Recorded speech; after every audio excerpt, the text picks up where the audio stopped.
आदाब नाजरीन, INE today news में आपका खैर मकदम करते हैं। आइए देखते हैं ये तफसीलात। मजलिस के नामपल्ली MLA जाफर हुसैन मेराज ने कॉरपोरेटर्स के हमरा लोकसभा इलेक्शन 2019 के तहत हल्के सिकंदराबाद TRS उम्मीदवार तलसानी साई किरण यादव की ताईद में शाह फंक्शन हॉल बाजार घाट में बैठक करवाई। इस मीटिंग में अहमदनगर कॉरपोरेटर आयशा रुबीना, नामपल्ली के इब्तदाई सुदूर, नायब सुदूर, मोतमदीन के अलावा पार्टी के दीगर सरगर्म कारकुनान भी मौजूद थे। सदारत के अंदर एक बहुत बड़ा अहम फैसला किया है।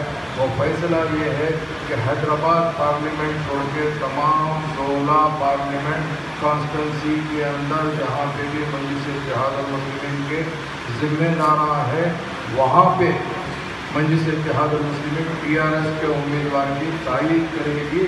ये एक बहुत बड़ा अहम फैसला है जो सदर मजलिस ने लिया है। क्योंकि मुझे जितनी नॉलेज है, पिछले 61 साल के अंदर अगर मजलिस इत्तेहादुल मुस्लिमीन कोई उम्मीदवार की तायीद भी करती थी तो खाली अपने वर्कर को बोल देती थी कि भाई हम यहाँ पर उम्मीदवार नहीं ठहरा रहे हैं, फलाने उम्मीदवार के लिए हम वोट डालना चाहिए, ये रहता था। मगर ये पहला ऐसा मौका है जिसमें मजलिस इत्तेहादुल मुस्लिमीन ने, सदर मजलिस ने ये सोचा कि हम खुल के तायीद करेंगे तो ही जो फिरका परस्त BJP और कांग्रेस को शिकस्त दे सकते हैं। मौजूदा हालात के हिसाब से हमारी जो स्ट्रेटजी बनाई गई है सदर मजलिस की जानिब से, वो स्ट्रेटजी अल्लाह सुब्हानहू व तआला ने कामयाबी से हमें सरफराज करा है।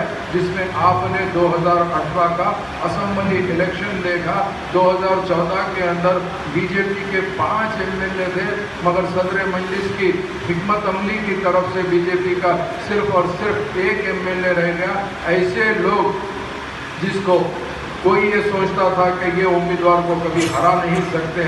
अगर आपने हमारे चैनल को सब्सक्राइब नहीं किया है तो आपको यहाँ सब्सक्राइब बटन दिख रहा है, उसे क्लिक करिए और सब्सक्राइब कीजिए और साथ ही साथ बेल आइकॉन को भी क्लिक करिएगा, जिससे कि आपको ताज़ा अपडेट मिलते रहे।